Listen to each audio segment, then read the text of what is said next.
It's the Morning Star Drive 117.8. You soaring up with sky, now's the time, don't delay. I'm sitting in my ride and it's time to fly. So let's realign, just listen and fill your mind. Hey guys, how's it going? It's Wednesday, October 19th, and this is the Morning Star Drive on 117.8. We're on YouTube, so make sure to subscribe, follow us on SoundCloud, and make sure to support us on Patreon.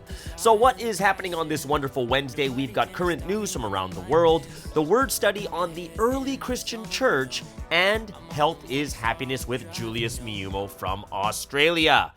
All right, how are you doing? It is Wednesday, it is hump day in the middle of the week, and just thankful for all of you joining us here together on the Morning Star Drive. Looking forward to some head leader preaching tonight, so let's pray for our leaders in this situation and make sure that we encourage and help them during this difficult time in Providence.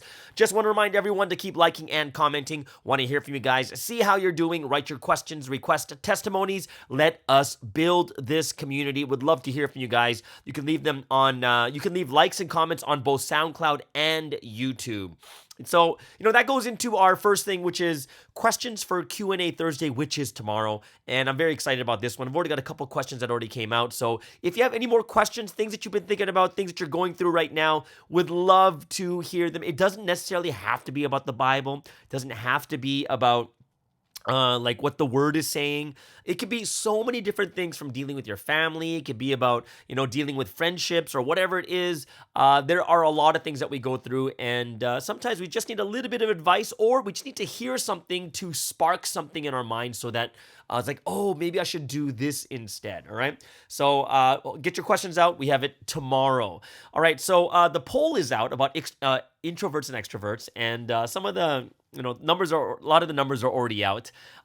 It's like 57% are introverts. So you're looking at the vast majority of the population is introvert. And I'm sure, because, we have 4% of them are super introverts, but even within the 53% of introverts, there's probably like a range of introverts all over there too. Extroverts, there's 32%. And super extroverts, which is myself, there are a couple of us out there. And, there's about 11% of us there too. So that's pretty interesting, I think. But so far, 57% are introvert. Honestly, I thought the number was going to be way higher than this. I'm just going to be honest. I thought it was going to be way higher. And then I've already got 3 people that said, hey, what about an ambivert? And I'm like, what's an ambivert? They're like, well, there's someone who is like, they're balanced on both sides. Honestly, I don't know if people are really, really balanced. I don't know how many people are actually balanced on it, but it might just mean that they're comfortable alone and comfortable with people, which I think is quite, that would be quite awesome, right? And I think I found it really interesting to see, is there someone who gains energy from being with people and being alone? Now, what's the difference is, if you're an extrovert, well, someone said it in this way. So if you have, I think I said it yesterday, if you're an introvert, you start off with 5 coins, and every time you talk to someone, you lose a coin. Right? And then, of course, the extrovert starts off with 0 coins, and every time you talk to a person, you gain a coin, kind of thing like that, right? So my thought is this, because even for me, I'm an extrovert, but there are times I want to be alone. But doesn't mean that I'm an ambivert. It just means that, yeah, sometimes when I'm just like overrun with just talking and being with people all the time, sometimes I just want to be alone, want to have a coffee by myself, can think, can, reflect on my day or whatever it is like that. And I think that's normal even for introverts, where, they're charged up enough from being alone, and it's good for them just to go out and meet someone, right? And I do think one thing that's a little bit different from an extrovert and introvert is, like, extroverts, we're more comfortable talking to strangers, like just going out and talking to them too. So ambivert, I'm still not sure exactly what that means yet, but I know the concept of it means in between. But if we were to say ambivert means comfortable in both situations, I guess it would be in regular situations, because if I am peopled out, and I've met too many people, and just a lot of, going out, like, I'm going to tell you this, when I was in Korea, I was doing tours. I was touring, and I was doing testimonies from church to church to church. And at that point, you're meeting like 100, 200, 300 people every time.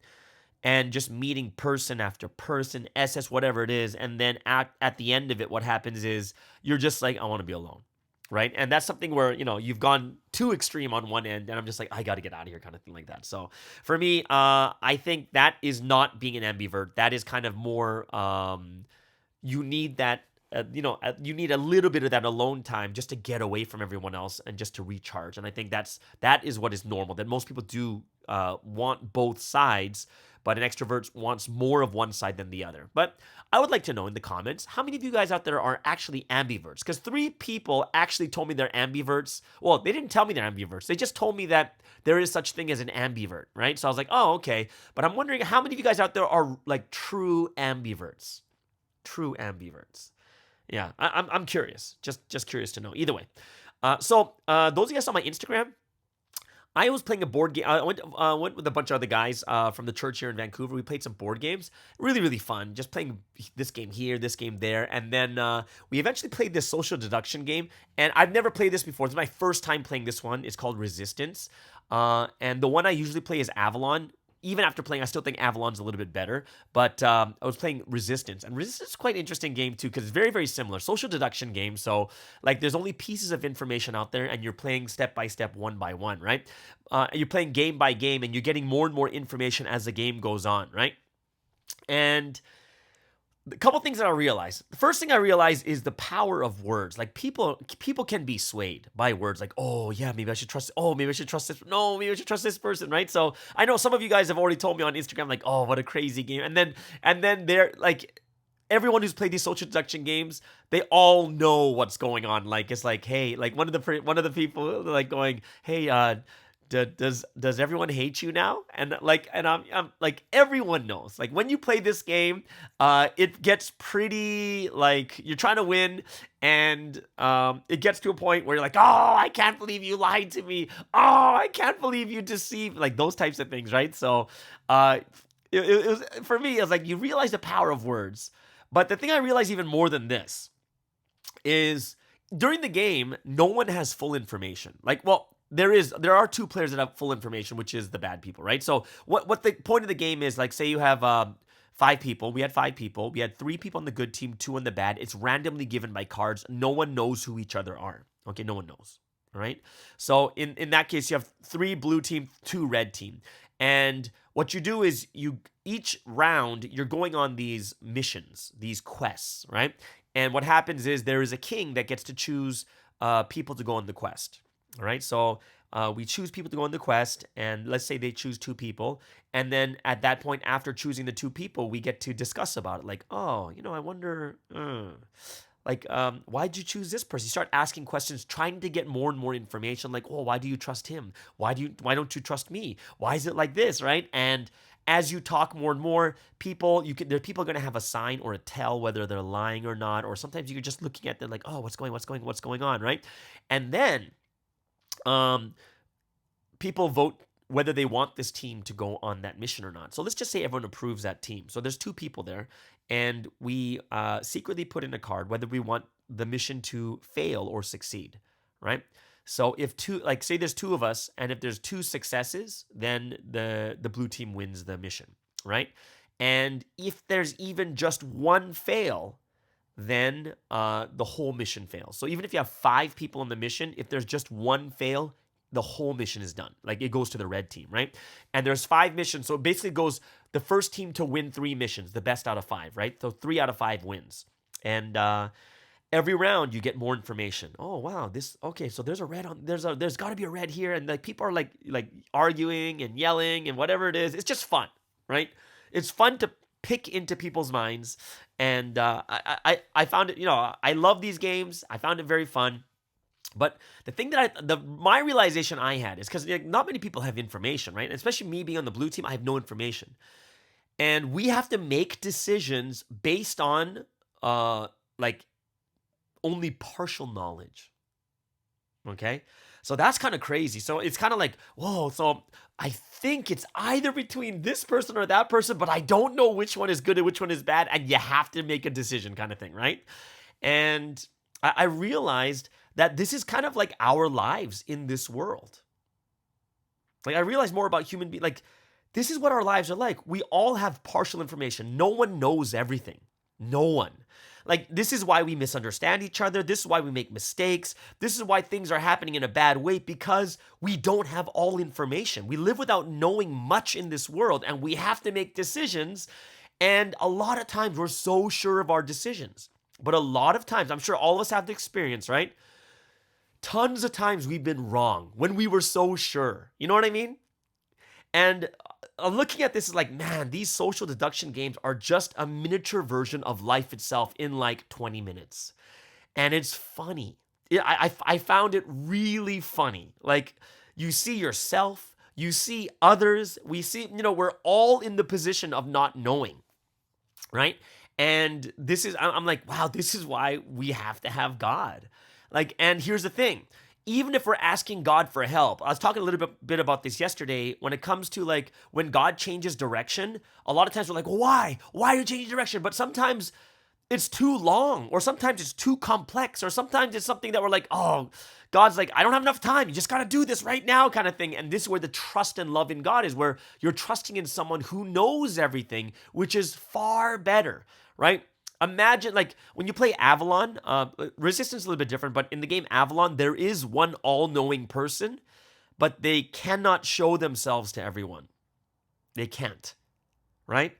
So since they can't show themselves to everyone, because, they can eventually get killed. So there is one person, but if you find out who that person is, then you can just trust in this person and the people they choose, right? And that is something that we have to understand even more. Right? So when I look at this, I'm just like, oh, this is so interesting. We are so limited in many things, and we have to make decisions. And I see like, oh, this is why arguments happen. Oh, this is why this is happening. And technically speaking, no one has full information. And I thought to myself, it's like, oh, and always when something happens at the end, people are like, see, I told you. But reality is, in most cases, most people don't even know. Like they're just guessing as much as the next person. So I was just like, wow, like it was just so interesting just to see human dynamics of how people are. And I looked at that and I said, okay, that's kind of cool and that's kind of interesting. And I was looking at that like, okay, well in the future then I think there's some other games I would really like. I would love to play more of these games too, because it makes you think a lot and it makes you understand each other better too. But it also makes you just understand better about human beings also and how much we really need God. But either way, if those of you guys out there have played Resistance or Avalon or Secret Hitler, those types of social deduction games like One Night Werewolf, please write in the comments below. Would love to hear what your realizations or what you think about these games also, right? And how many people hate you now after that game. Or how many people you hate after that game. It's so petty, but it's so funny in the same way. It's petty and funny at the same time. Either way, we got a new video coming out tomorrow too called Sharpen Your Sword. It's going to be kind of one of those things that, a call to action for people to do if you want to keep your faith going for a longer time, and sharpen your sword. And we all know what a sword is when we look at the parables lecture too. So it's about sharpening your sword. I hope that a lot of you guys, if you guys want to help, I know some of you are supporting on Patreon, but those of you guys who are not supporting on Patreon, best thing you can do is subscribe, like, notification bell, and then write a comment, and you'll definitely help that. It'll take like 5 minutes, more than less than 5 minutes, right? Either way. So let's get into some music from member artists from around the world, and who is today's featured artist of the day. Today's featured artist is none other than AG from Japan. There's no singing. It's basically remixing Providence songs into EDM and trance and house and hip hop. So not hip hop, sorry. But there's no words. It's just the music itself. But it's really cool. A lot of people enjoy this also. So this is a feature artist of the AG from Japan with "Come Down on Me, Holy Spirit." Then we'll have Mariah Henry from America with "Paradise" featuring the Sumney Boys, and then J Root from the Paper Music Associates in Korea with "World of Us" featuring Seungyeong.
show him that you want it though.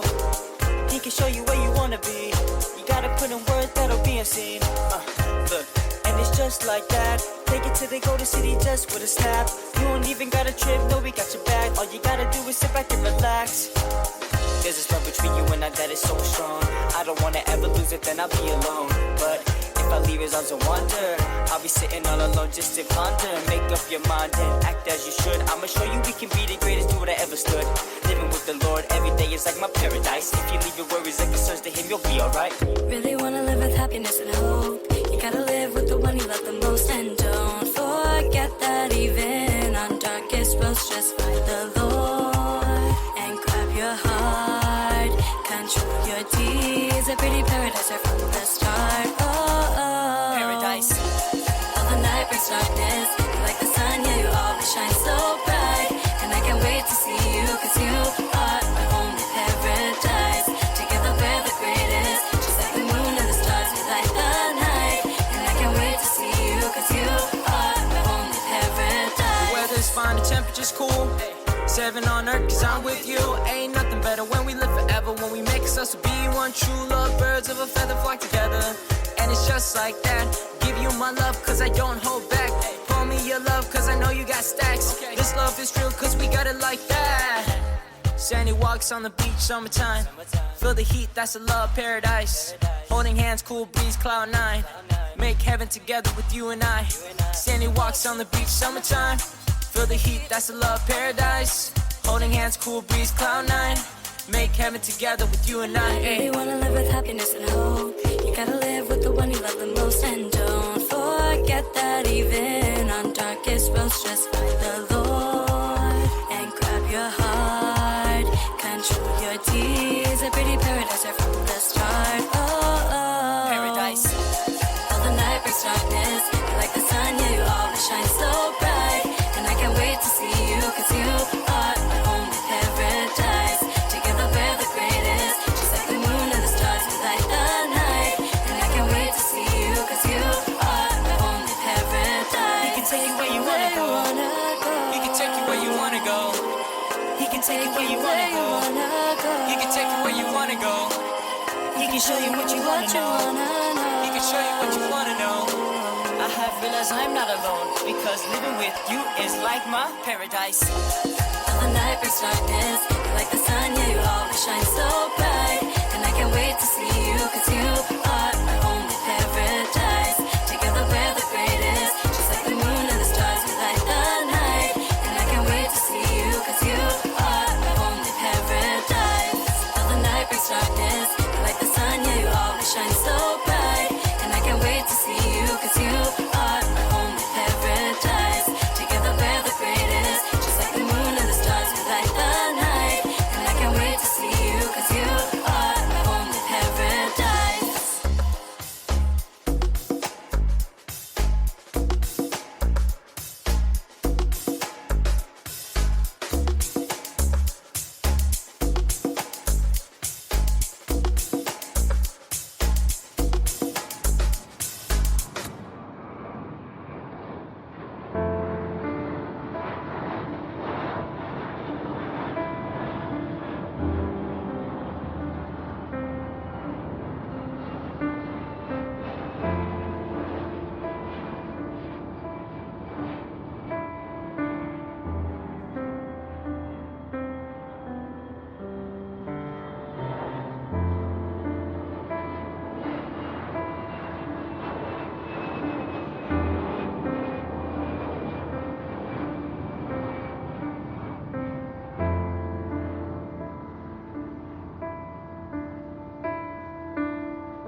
You say we can fly away.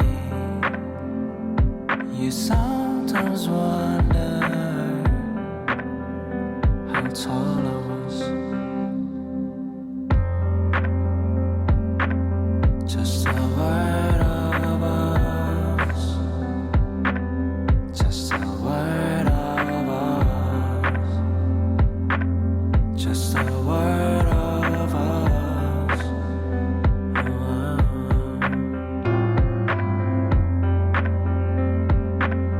Just a word of us. Just a word of us. Just a word of us. Just a word of us.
Just a word of us. Just a word of us.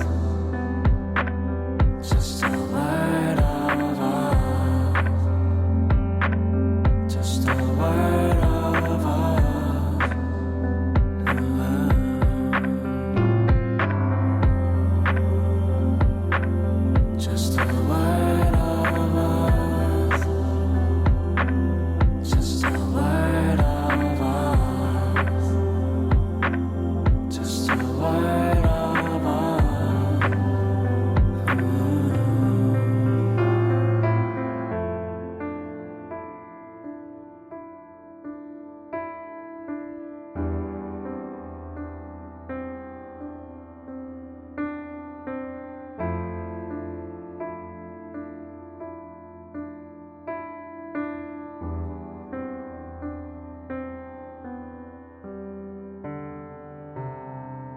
And that was J Root from PMA in Korea with the song World of Us featuring Seungyeong. Before that, Mariah Henry from America with Paradise featuring Sumney Boys. And of course, featured artist of the day, that is AG from Japan with Come Down on Me, Holy Spirit.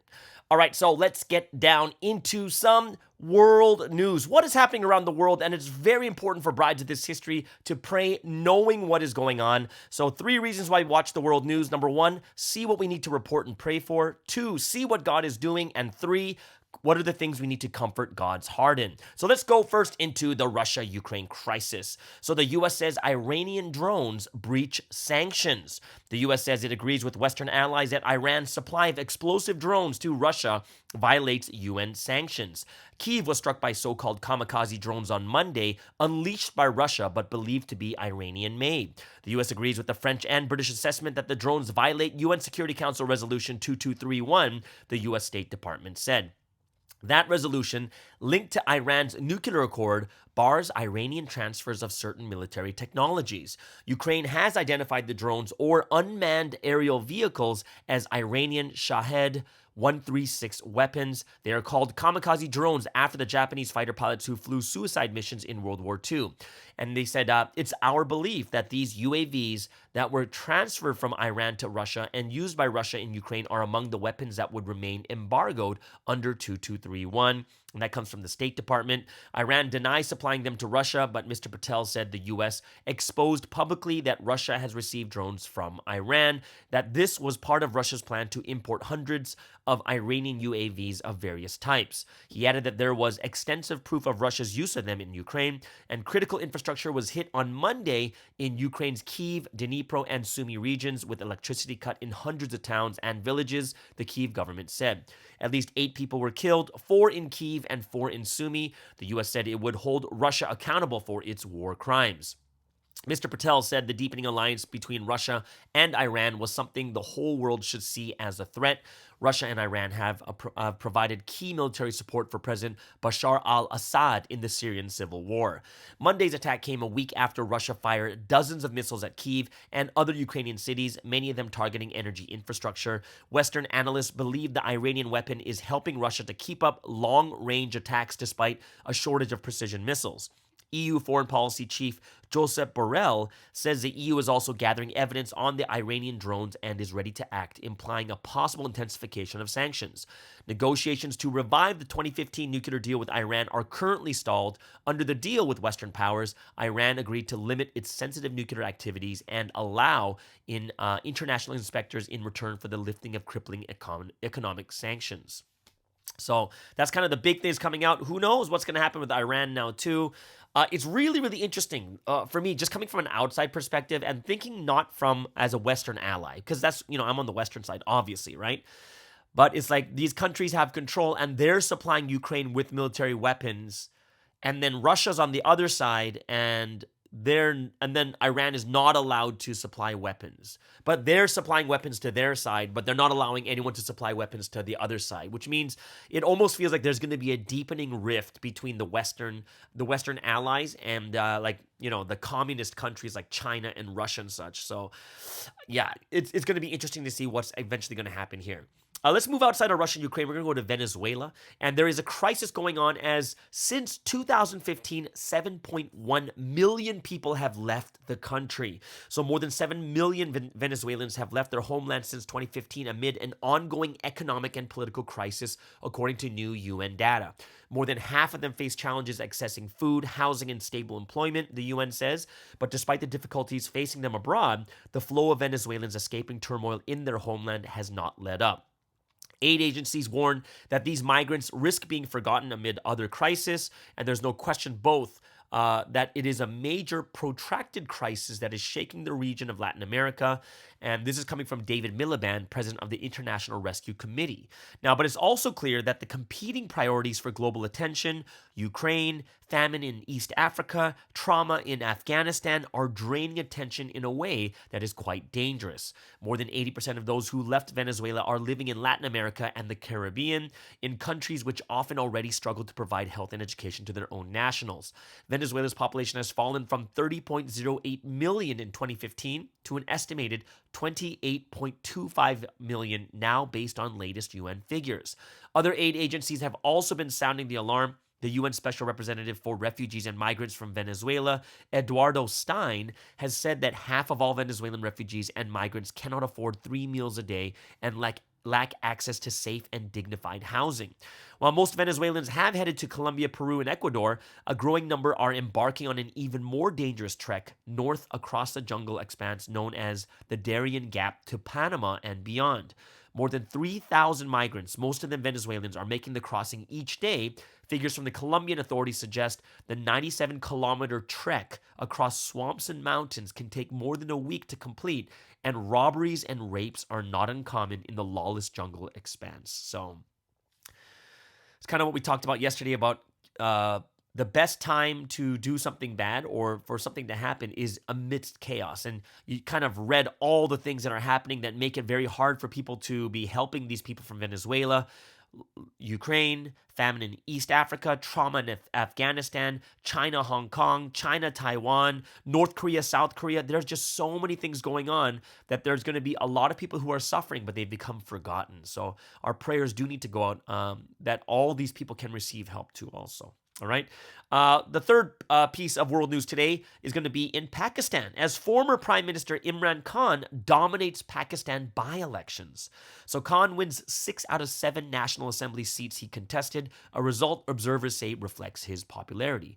Former Pakistani Prime Minister Imran Khan has continued his dominant electoral streak after being removed from office some 6 months ago, with 8 National Assembly seats up for grabs in Sunday's by-elections, 3 each in Khyber.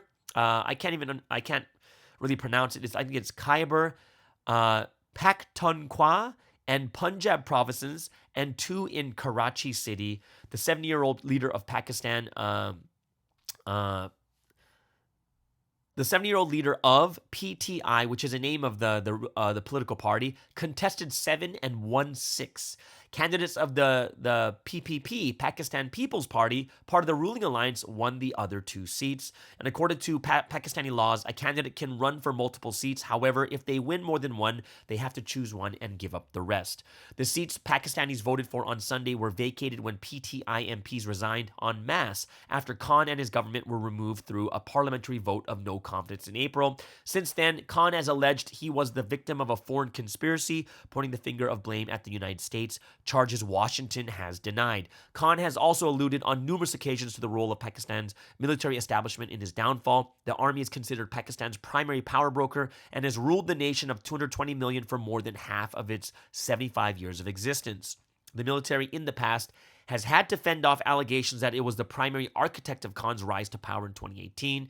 And since his removal, Khan has been holding rallies against the PDM, the Pakistan Democratic Movement, the ruling alliance that replaced him, calling its leadership corrupt and absconders. He has also been demanding fresh elections at the earliest, which are otherwise scheduled for October 2023.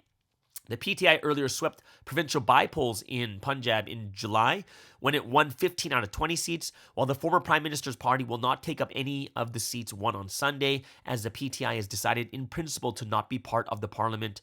Observers say these electoral victories demonstrate his popularity across the country. The incumbent government led by Prime Minister Shehbaz Sharif, however, has steadfastly refused to hold early elections and turned down all demands for it. The political upheaval in Pakistan comes at a time when the country is grappling with major economic challenges, including declining foreign exchange reserves, as well as the aftermath of unprecedented floods which killed more than 1,700 people and affected some 33 million people. The government estimates the cost of the damage from flooding to be between $30 to $40 billion. However, the results of the by-elections were widely expected and did not have much of an effect on the markets, highlighting the victory in Punjab, the country's most populous and considered the bastion of Sharif's Pakistan Muslim League Nawaz, right, the PMLN. Shah said the results on Sunday and in July suggest that the PTI would go in as favorites in the next general elections whenever they are held. Imran Khan has been insisting that he was popular and yet removed from power by his rivals in collaboration with the military. The recent string of election wins will further embolden Khan, and it could draw back electable politicians back to him. So let's see what happens here when it comes to Pakistan and their government over there. I do not believe we have any members in province over there. I do not believe, but I think if there is, let me know if anyone knows that there are people out there in Pakistan or of Pakistan descent. All right, so there it is. Top 3 news around the world. Let's get into some sporting news. In soccer news, we have a new Ballon d'Or winner. It is Karim Benzema from Real Madrid, was awarded the 2022 Ballon d'Or at a ceremony in Paris on Monday after a stellar 2021-22 season saw him lead Real Madrid to a Champions League and La Liga double. Benzema, 34, scored a career-best 27 times in La Liga and was top scorer in the Champions League with 15 goals, including hat-tricks against PSG and Chelsea. In NFL action, we had Monday Night Football, and it was the LA Chargers defeating the Denver Broncos 19-16. It went into overtime, last second field goal, a 39-yard field goal, and the Chargers win it in 19-16 in their home stadium. And with the win, the Chargers improved to 4-2, keeping them in the thick of the race for the AFC West while proving that they can come up clutch. In NHL news, Vancouver Canucks played yesterday, and I got to watch most of the game, and we lost 6-4. And this is the first time for a team to lose their first 3 games after having multi-goal leads. So the first game we were winning 2-0. Second game, first game, we're winning 3-0. Second game, we're winning 2-0. Third game, we were winning 4-2, and we ended up losing all of them. It's just crazy. But after the game, there was a players-only meeting, so let's hope something changes.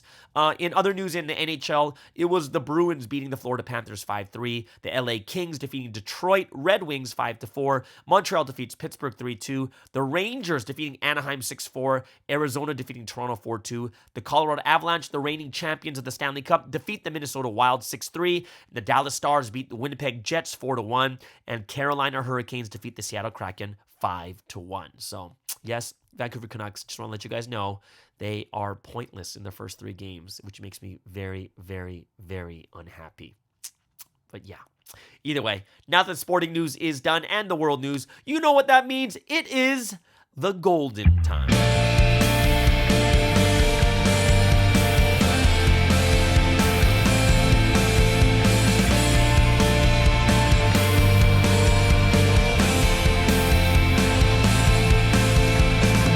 And yes, it is the golden time, a time of praise and worship to the Holy Trinity. Hope all of you guys are looking forward to giving glory to God and the Holy Spirit. So, what are we going to praise and worship today? We're going to start off with His will, and then let's make God and the Holy Spirit rejoice, and we'll end things off with everything that I am is because of your love. So, as one body of the Morning Star Drive, let's spend this time giving praise, honor, and glory to the Holy Trinity.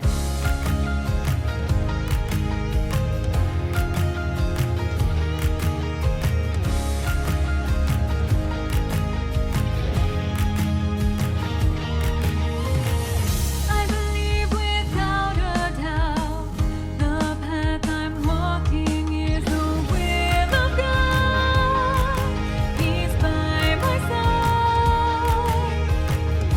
believe without a doubt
will surely rejoice.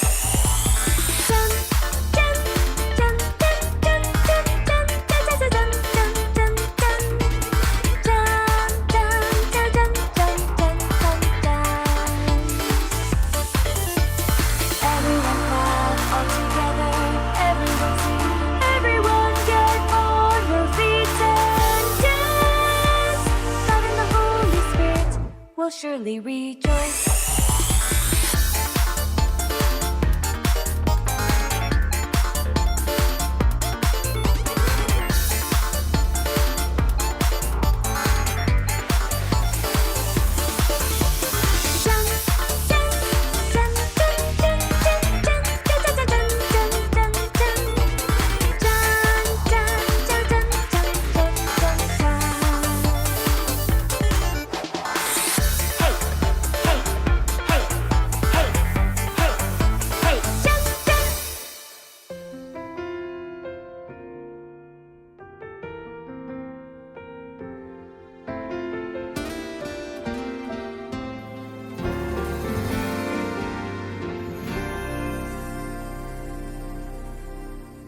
Could I ever express this feeling in my heart?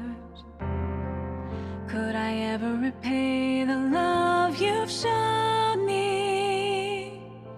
Your love that cannot be expressed with words alone.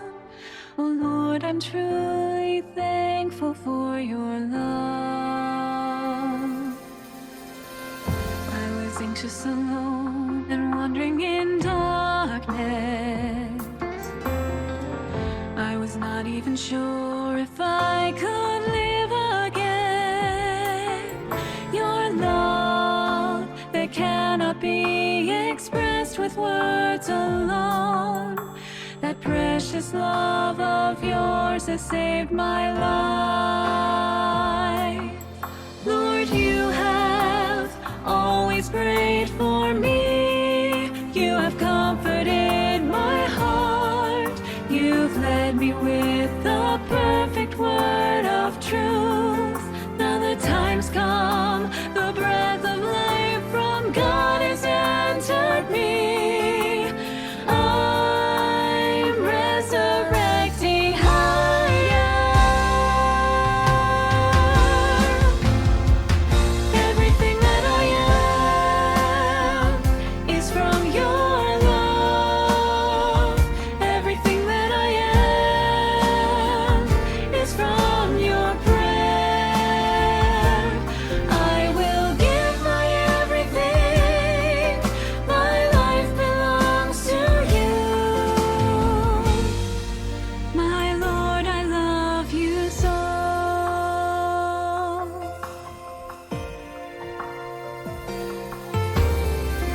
Lord, you held on to me with this one promise. Since I've come to life, I'll surely save you. Your love that cannot be expressed with words alone.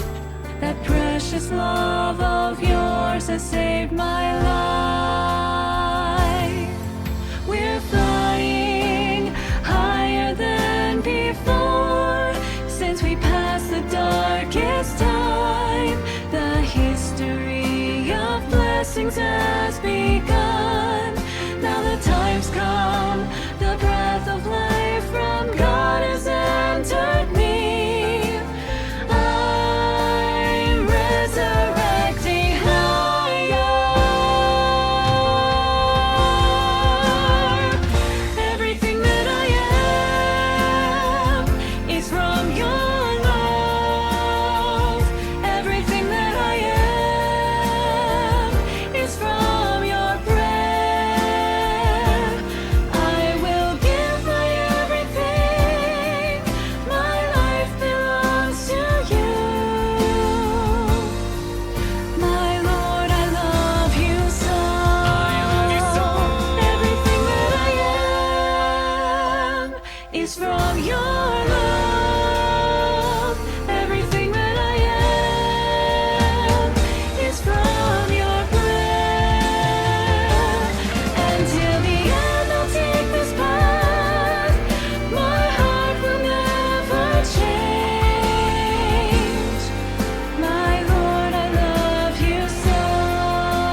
And that was Everything That I Am Is Because of Your Love. Before that was Let's Make God and the Holy Spirit Rejoice, and that first song, His Will.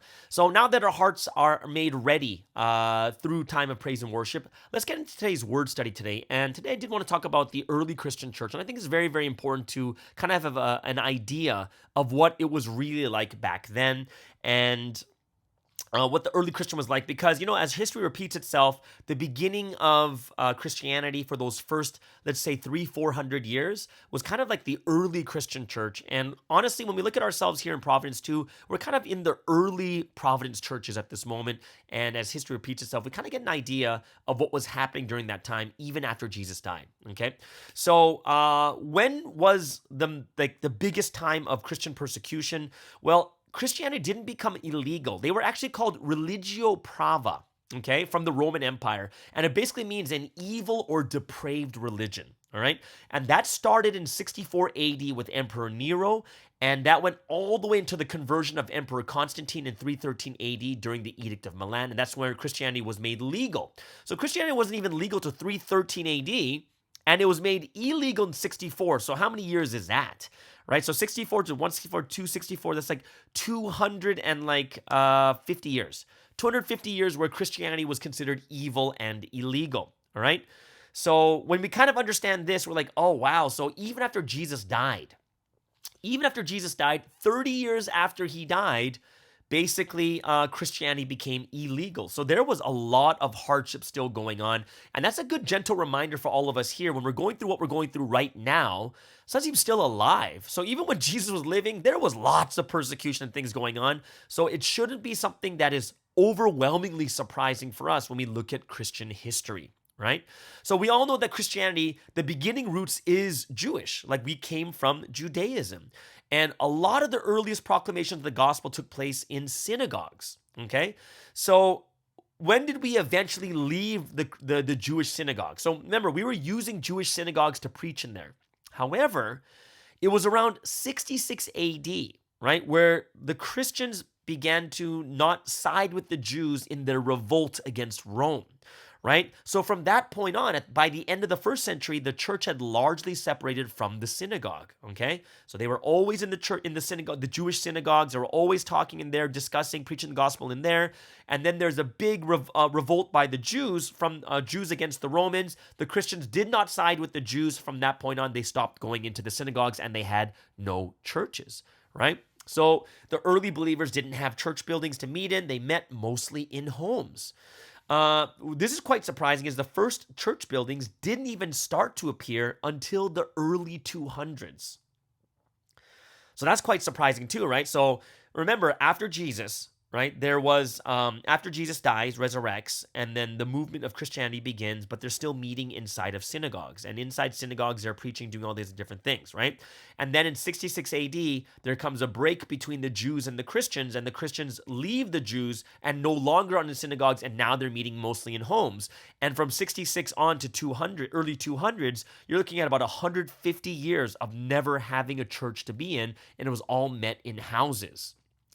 Now, what do you guys think about denominations in the early church? Well, we have like 12 major denominations right now, and then we have underneath each denomination, we have much different sects underneath underneath all of them too. So there's tons of them, right?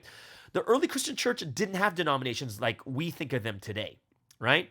Like, of course, it doesn't mean that they were all united in one and there's no serious disagreements, within the people, but there was serious disagreement.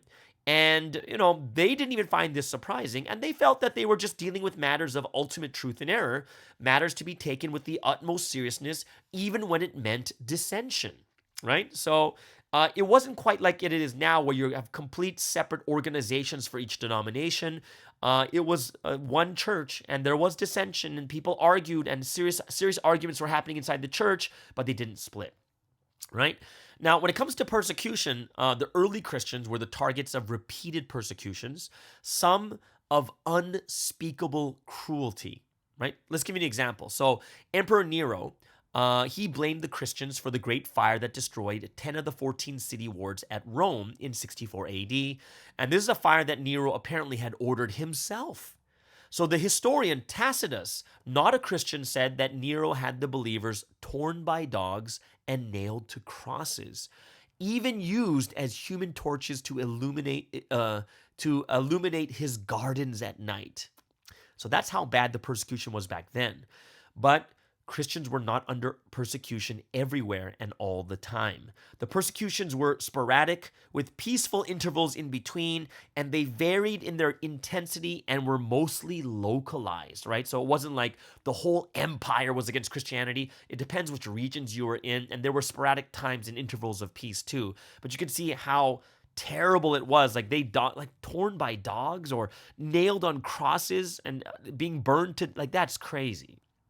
So, during the time of the empire, there were two moments when there was like an all-out empire-wide persecution.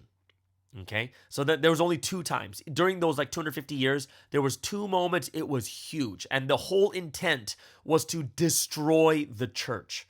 The first happened under the Emperor Decius, and that began in December of the year 249 AD. Now, everyone in the empire had to get a certificate from a government officer verifying that he or she had offered a sacrifice to the gods, an act that most Christians in good conscience could not do. So they couldn't get their certificate, right? So because of that, those who didn't get their certificates obviously would be persecuted. It was just to get rid of the church. Now, the second time there was an all-out empire-wide persecution, it was called the Great Persecution, and that began 50 years later, about 50 some odd years later, and that began on February 23rd in the year 303 AD, and that was Emperor Diocletian. And Galerius, the empire's second in command, was behind this persecution policy and continued it even after Diocletian's death. So for 8 long years, official decrees ordered Christians out of public office, scriptures confiscated, church buildings destroyed, leaders arrested, pagan sacrifices were required, and all the reliable methods of torture were mercilessly employed: wild beasts, burning, stabbing, crucifixion, the rack, but they were all to no avail. So the penetration of the faith across the empire was so pervasive that the church could not be intimidated nor destroyed, right? So in 311, the same Galerius, shortly before his death, weak and diseased, issued an edict of toleration. And this included the statement that it was the duty of Christians to pray to their God for our good estate. So that's quite interesting over there too. But it didn't kill everyone. It didn't crush the Christian church. So when you see that, we don't see it right now, even in Providence. You're not going to see a nationwide, worldwide destruction of Providence. Like, it's nothing going to be like that. But you can see that there were two major times when that happened, even after Jesus died. Now, when it comes to baptism, there was a Christian writer named Hippolytus, right? And his writing was about 200 AD, and it describes baptism at Rome. So candidates took off their clothing, were baptized 3 times after renouncing Satan and affirming the basic teachings of the faith, and put on new clothes. Then they joined the rest of the church in the Lord's Supper. Now, baptism was not entered into lightly. First, how did you get baptized? First, one went through an extensive period of preparation as catechumen, right? And what is, that's what it's called. And this lasted as long as 3 years, involving close scrutiny of the catechumen's behavior. Okay, the church would only admit those who proved to be sincere in seeking a totally new life within the Christian community. So this kind of also shows, like, even for us, you're still considered a newcomer in your first 3 years, right? And they're looking carefully at this person. Does this person really want to even be here or not, right? And Christians, they drew members into their fellowship from every rank and race, right? And, class-conscious Romans, proper Romans, former slaves who had worked the mines actually became the bishops of Rome. And that was Callistus in 217 AD. So even a former slave became a bishop, right? So back in those times, was there also a lot of corruption? Absolutely. Misusing the gospel for financial gain is not something that is a 20th century thing, religious thing, right? One of the earliest Christian documents after the New Testament is called the Didache, a kind of manual on church practice, warns about traveling preachers who come and ask for money. The satirist Lucian in the 2nd century ridiculed Christians for being so easily taken in by charlatans, often giving them money.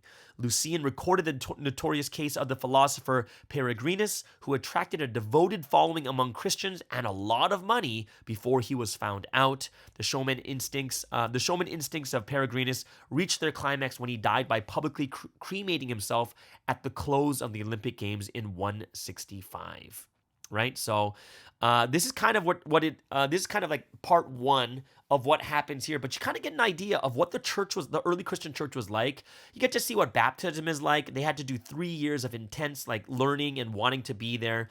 You have to see that there was 2 great all-out persecutions against Christianity. You get to see that there was corruption of people just wanting to get money, how Christians were killed, not having a building for the first 150 years or so. So when you look at this, you kind of get an idea. It's yeah, history is gradual. It's not something where it's going to be hey, we raptured, boom, no problems whatsoever. Hey, guess what? Sun seems out, boom, nothing is going to happen again. When you kind of look at this early Christian church, the reason I brought this up is we get a real feeling of what it was like back then. And when we understand this, we're oh, okay, that makes a little bit more sense. And it helps us to understand what we're going through right now. A lot of times people are just looking at the current situation and say, oh my gosh, why is it happening again? Oh, is this really real? And they start to doubt. But the thing you have to realize is no, it's not like this is the only time history was made. It was made in the New Testament. It was made in the Jewish times. Look at how much Moses went through just to start the Old Testament, to start the nation of Israel, right? It was incredible how much suffering and how much difficulty he went through also. All right. So I hope that's something that really opens your eyes a little bit more, especially when it comes to the early Christian church and comparing it to what we're going through right now. And I hope it's something that we'll really, really be able to enjoy the process, right? This is an adventure. A real adventure. When you watch these movies that are amazing adventure movies, one thing that's kind of cool is you get to see all the ups and downs. And at the very end, when it works out, you're oh, thank God. And you're so happy at that time, right? So this moves kind of a segue into our song of choice for today. It's an English Wednesday. And I chose this song from Coldplay called Adventure of a Lifetime.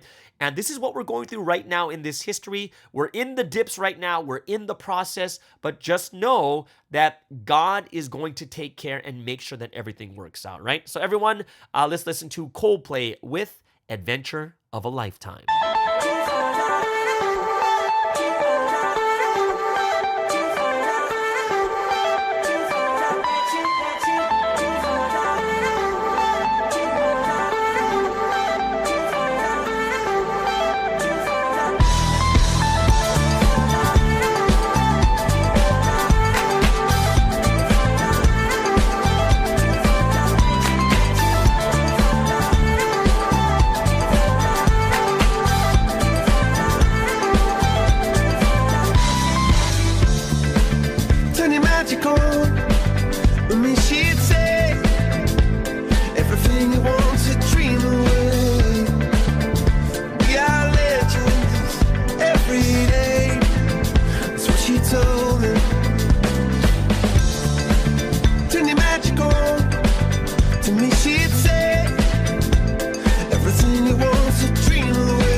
everything you want to dream away.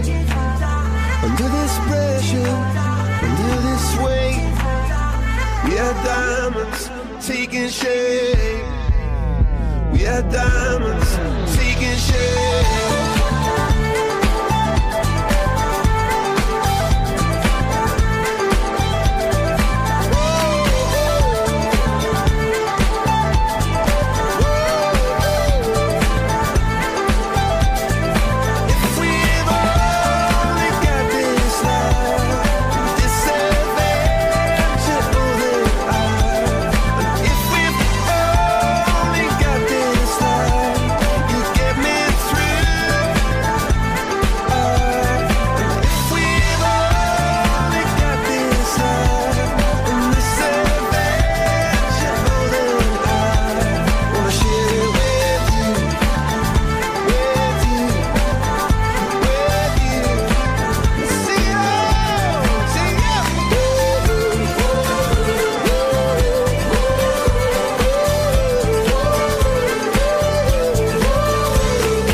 And that is Coldplay with Adventure of a Lifetime. Hope you guys really enjoyed that song. For me, that's actually the first time I've ever heard this song. I'm not much of a new music listener. I'm more of old school, 80s, 90s, and early 2000s. That's what I grew up with, and I think that generation of music is the best by far, in my opinion.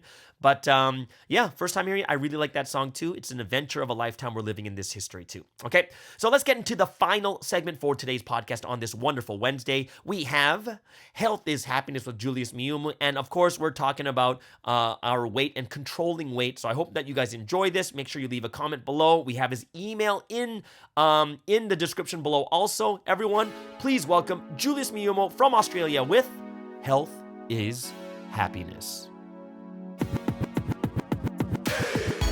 Hi everyone, Julius here and welcome to the Health is Happiness segment. Here's where we discuss all the different ways we can improve health for a happy life both physically and spiritually. This is episode 13 and today we're going to continue with part 4 on how to manage your weight. So let's get started. Today we're going to continue with our discussion about carbohydrates. Last time we kicked off the conversation by discussing how to classify the ideal carbohydrates to eat using glycemic index and glycemic load. We also talked about sugar and fruit in particular, so go check that out if you missed out. Today, we're going to continue by talking about the main carbs that everyone is thinking about. That's the breads, the pastas, the cereals, etc. But before we get into it, I want to start off by talking about gluten. Now, over the last few years, at least in the Western English-speaking nations, there has been a rising gluten-free fad going on.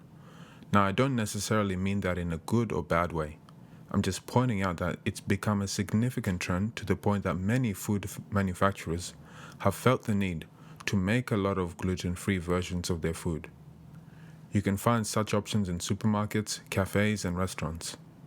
So I thought it would be important to talk about this topic since bread and pasta is such a staple source of carbohydrates in the West.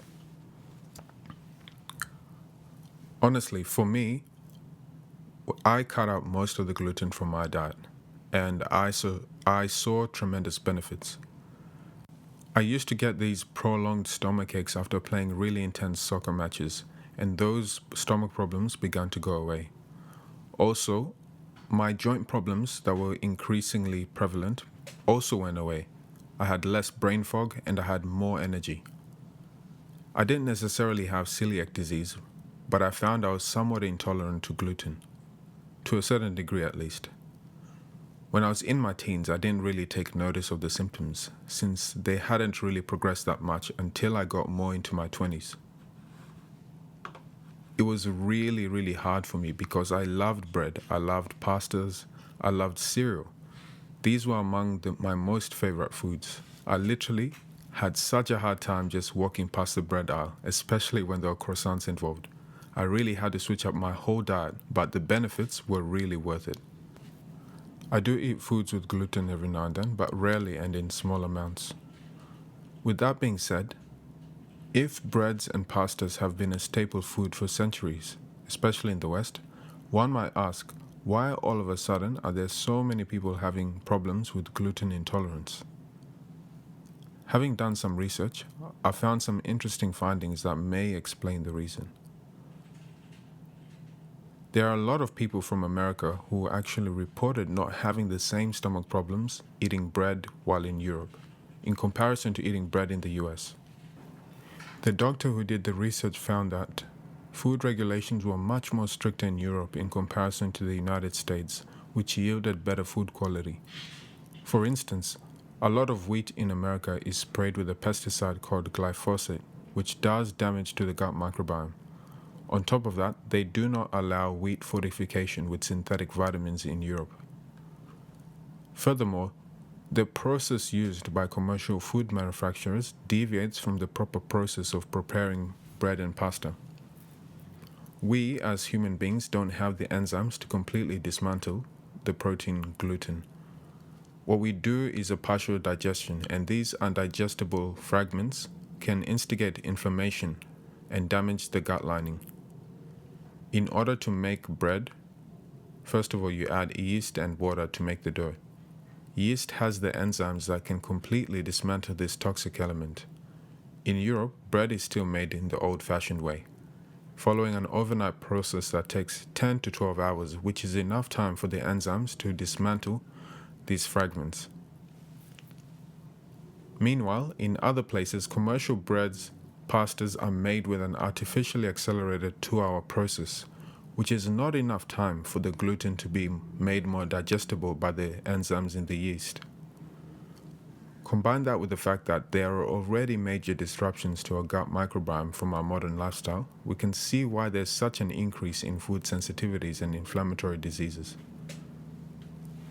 Bottom line is, gluten is not evil if you don't have a celiac disease. It's a matter of how the bread and pasta is prepared.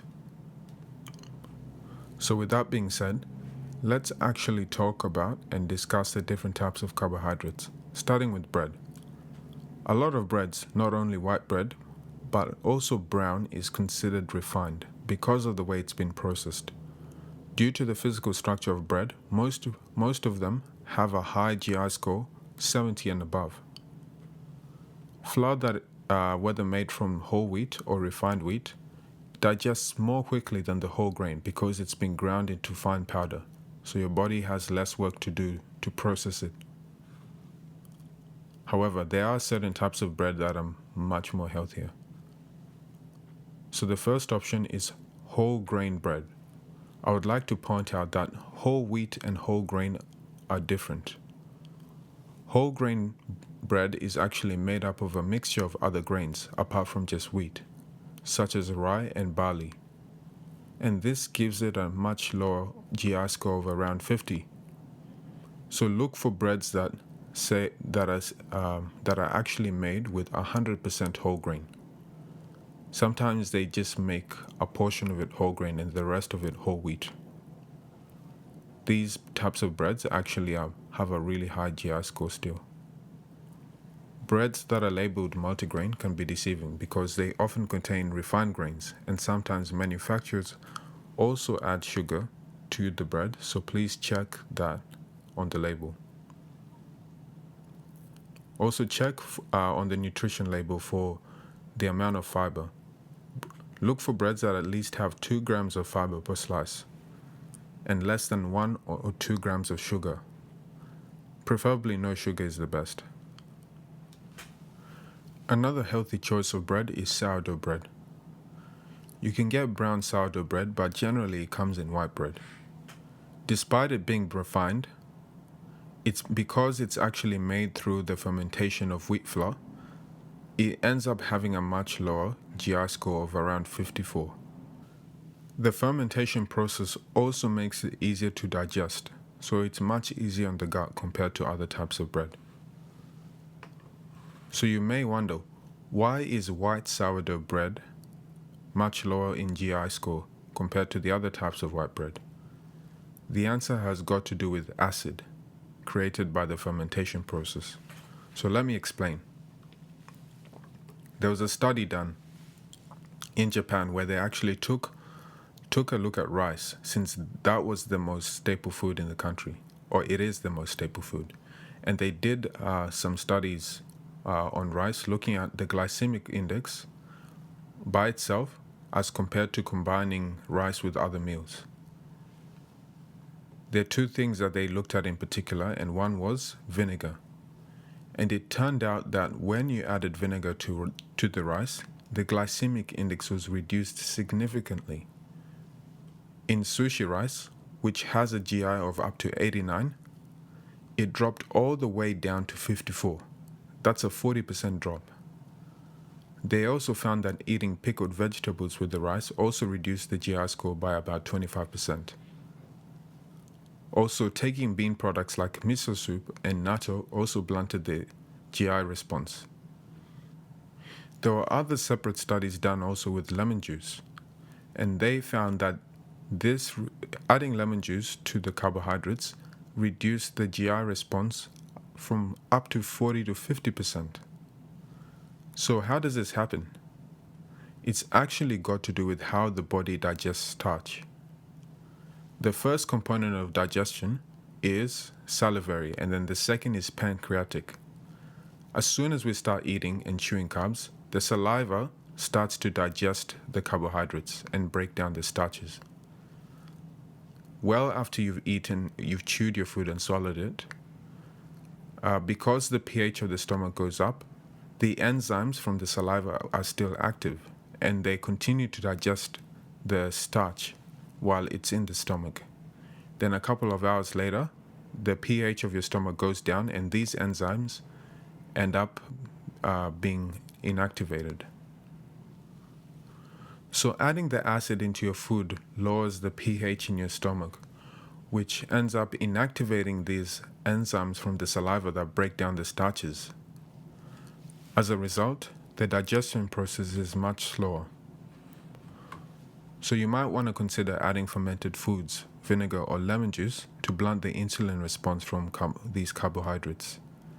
Japanese sushi, for example, tends to be made with rice vinegar, and that's what makes it sticky. Speaking of rice, short grain rice tends to be a lot more higher in GI compared to long grain rice, like basmati rice. For those trying to lower their insulin response, it would be better to eat basmati rice or opt for brown rice. The only catch with brown rice is it's important to soak it for a few hours or overnight, and then drain the water to reduce the arsenic content in the rice before cooking it. Now, how about pasta? Pasta is also refined like most breads, unless you eat the brown pasta. However, it's not quite the same as eating white bread. The pasta's starch structure is much more dense and less vulnerable to digestive enzymes, especially when cooked to al dente. It's made from a different type of wheat in a different type of way, and which breaks down much more slowly in digestion. As a result, it has a much lower GI, around 50. However, there is a catch. Pasta has a very high glycemic load of 20, which means unless you're an athlete, you do need to keep your portion sizes small. Now, what about cereal? This was my favorite breakfast food growing up. Unfortunately, most cereals are refined carbohydrates and really don't do much good. Almost most of them contain sugar, and a lot of it for that fact. On top of that, add milk into the mixture and you're pretty much combining refined carbohydrates, sugar and fat, and that's a very bad combo.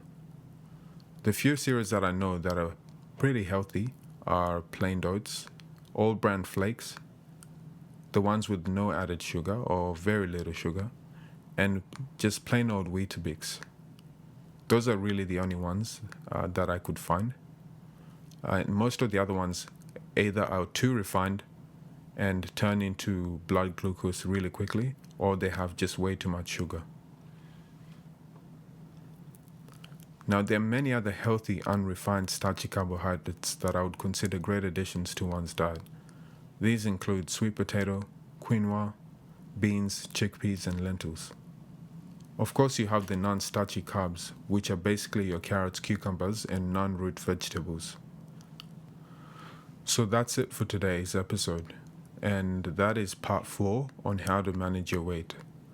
Now, if you'd like me to elaborate on any particular points, please drop a comment below. And next episode, we will continue with part 5, and we're going to talk about healthy and unhealthy sources of fat. Thanks for tuning in, and see you next time. And thank you, Julius, for another wonderful episode. He's doing such an amazing job. All the research he's doing and just sharing it with all the members here. I'm really glad that you guys are able to ask a lot of questions in the comments below too. Health is a very, very important part of our life, and I really hope that all of us will look into it, take it to heart, and really make it part of your life, all right? So there it is, guys. That is the ending of today's Wednesday podcast. Hope you guys have an amazing and awesome Wednesday service tonight, and we'll see you guys again tomorrow on the Morning Star Drive on 117.8. It's the Morning Star Drive 117.8. You soaring up with sky, now's the time, don't delay. I'm sitting in my ride and it's time to fly. So let's realign, just listen and fill your mind. I'm burning with desire.